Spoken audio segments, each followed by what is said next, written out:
In case you're wondering, no, I'm not wearing a dress.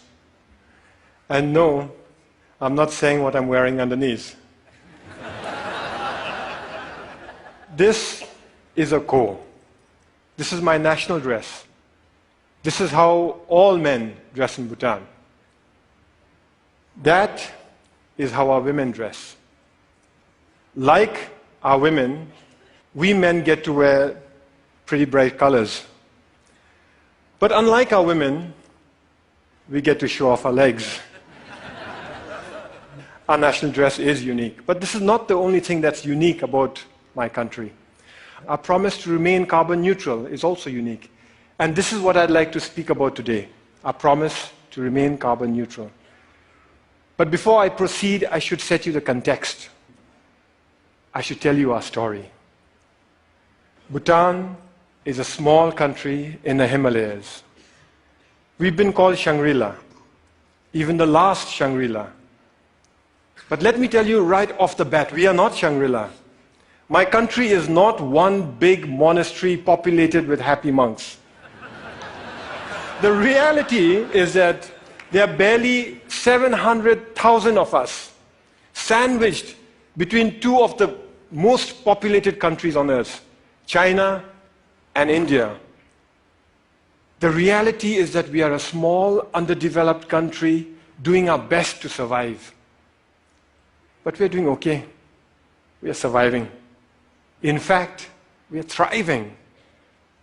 And the reason we are thriving is because we've been blessed with extraordinary kings. Our enlightened monarchs have worked tirelessly to develop our country, balancing economic growth carefully with social development, environmental sustainability, and cultural preservation, all within a framework of good governance. We call this holistic approach to development gross national happiness, or GNH. Back in the 1970s, our first king famously pronounced that for Bhutan, gross national happiness is more important than gross national product.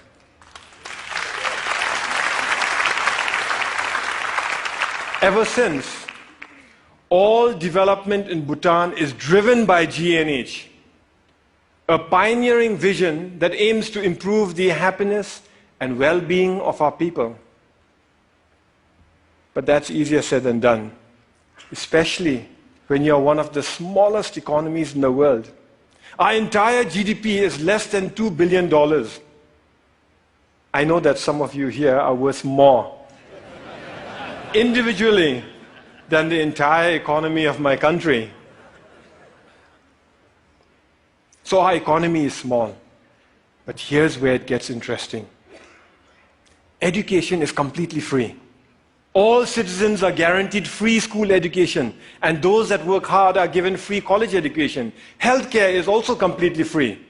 Medical consultation, medical treatment, medicines, they're all provided by the state.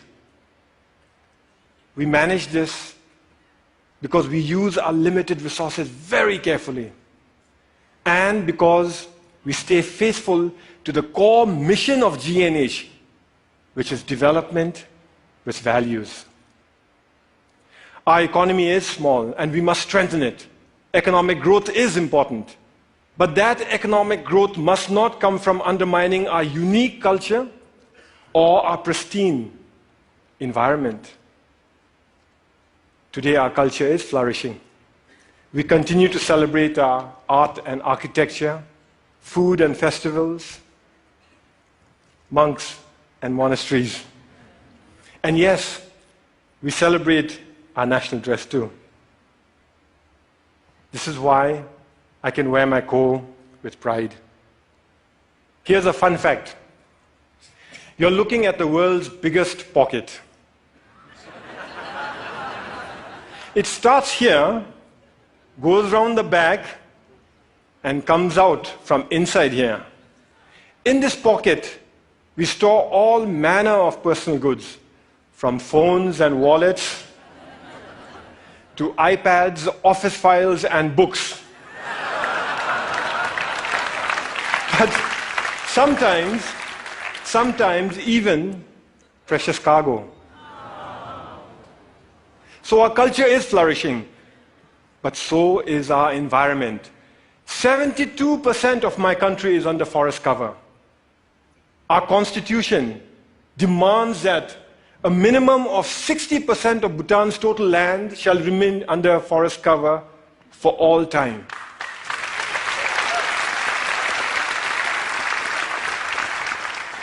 Our constitution, this constitution, imposes forest cover on us.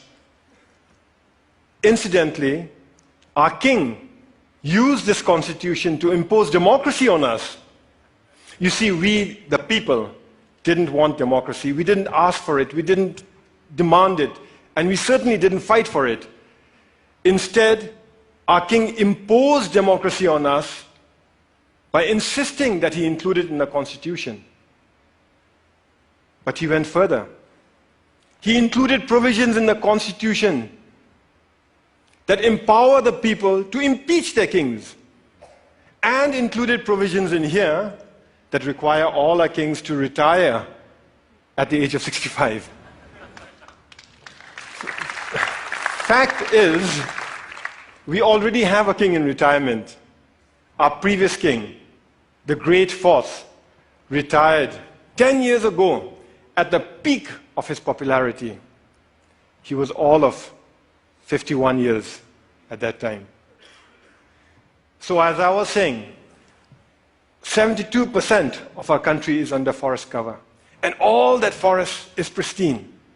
That's why we are one of the few remaining global biodiversity hotspots in the world. And that's why we are a carbon neutral country.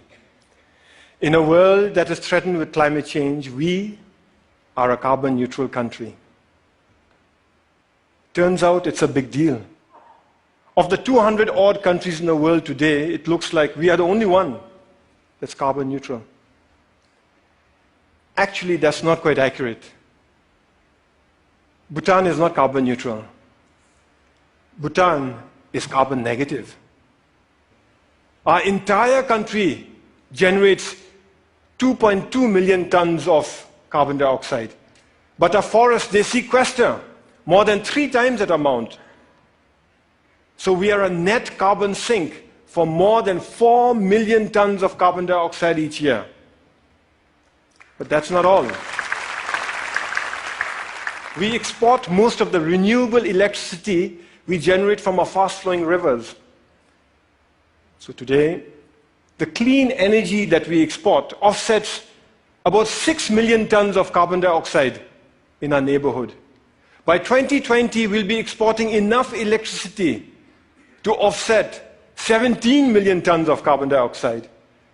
And if we were to harness even half our hydropower potential, and that's exactly what we're working at, the clean, green energy that we export would offset something like 50 million tons of carbon dioxide a year.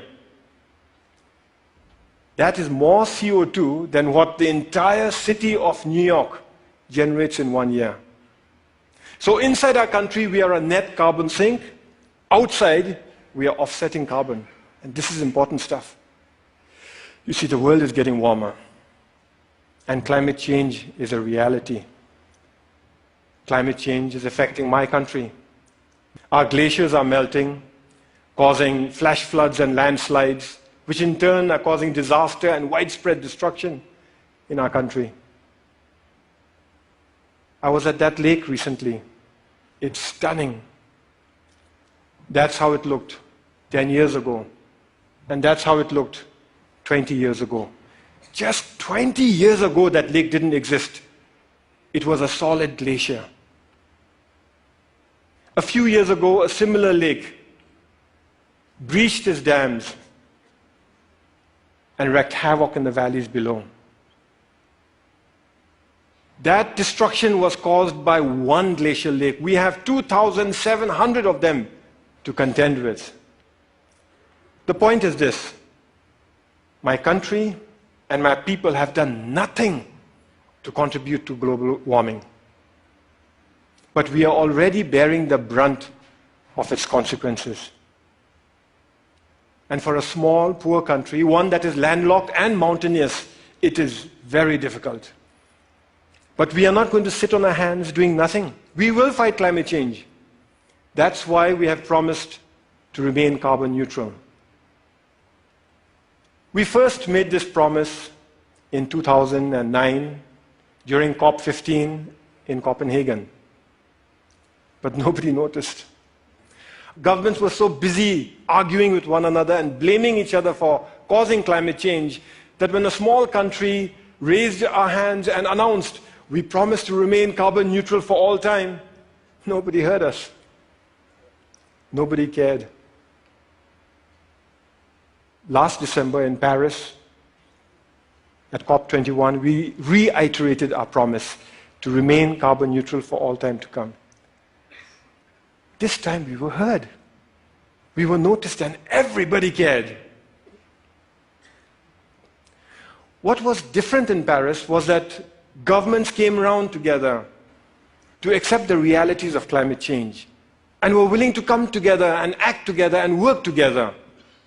All countries, from the very small to the very large, committed to reduce their greenhouse gases emissions.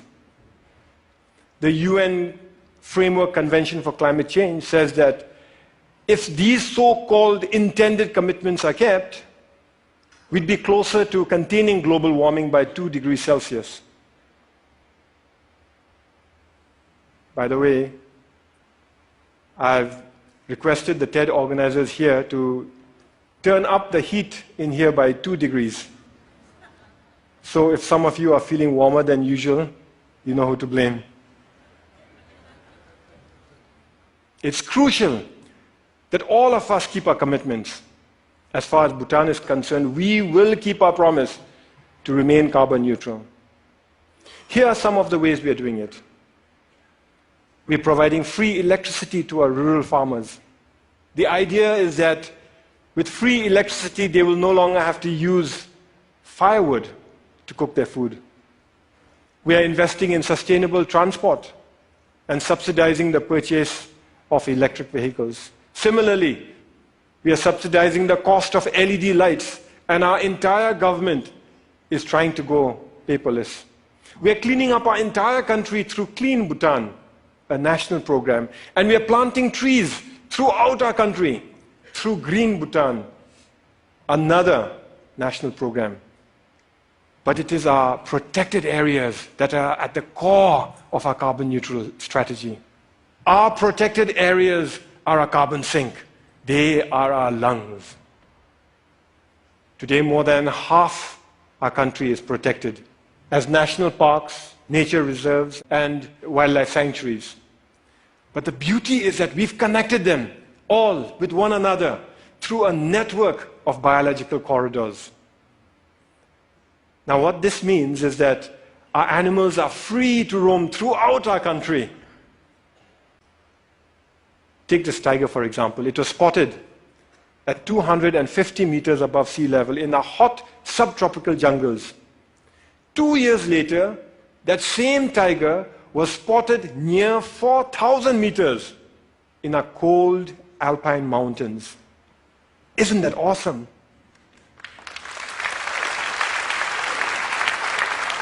We must keep it that way. We must keep our parks awesome. So every year we set aside resources to prevent poaching, hunting, mining, and pollution in our parks, and resources to help communities who live in those parks manage their forests, adapt to climate change, and lead better lives while continuing to live in harmony with Mother Nature. But that is expensive.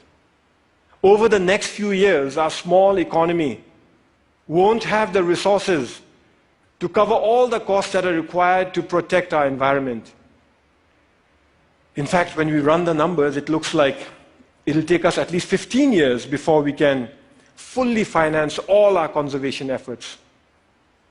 But neither Bhutan nor the world can afford to spend 15 years going backwards. This is why His Majesty the King started Bhutan for Life. Bhutan for Life gives us the time we need. It gives us breathing room. It is essentially a funding mechanism to look after our parks to protect our parks till our government can take over on our own fully.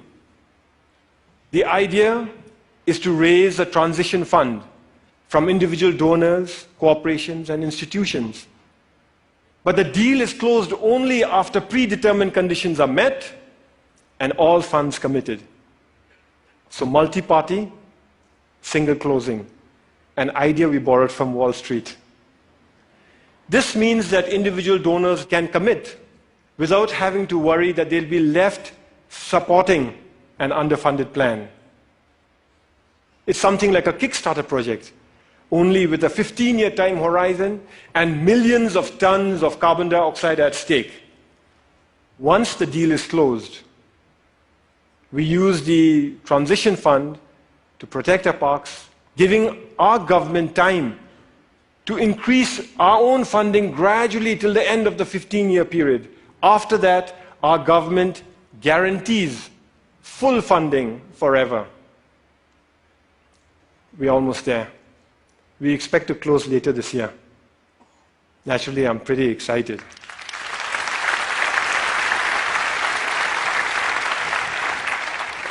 The World Wildlife Fund is our principal partner in this journey.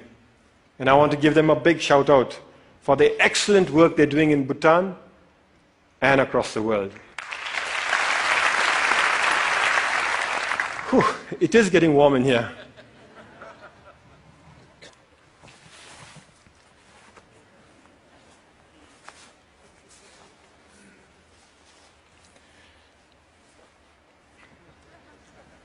I thank you for listening to our story. A story of how we are keeping our promise to remain carbon neutral. A story of how we are keeping our country pristine for ourselves, our children, for your children, and for the world. But we are not here to tell stories, are we? We are here to dream together. So in closing, I'd like to share one more dream that I have. What if we could mobilize our leadership and our resources, our influence and our passion to replicate the Bhutan for Life idea to other countries so that they too can conserve their protected areas for all time? After all, there are many other countries who face the same issues that we face. They too have natural resources that can help win the world's fight for sustainability. Only they may not have the ability to invest in them now. So what if we set up Earth for Life, a global fund, to kickstart the Bhutan for Life throughout the world? I invite you to help me to carry this dream beyond the borders to all those who care about our planet's future. After all, we're here to dream together, to work together, to fight climate change together, to protect our planet together. Because the reality is, we are in it together. Some of us might dress differently, but we are in it together. Thank you very much. And Thank you. Thank you. Thank you. Thank you.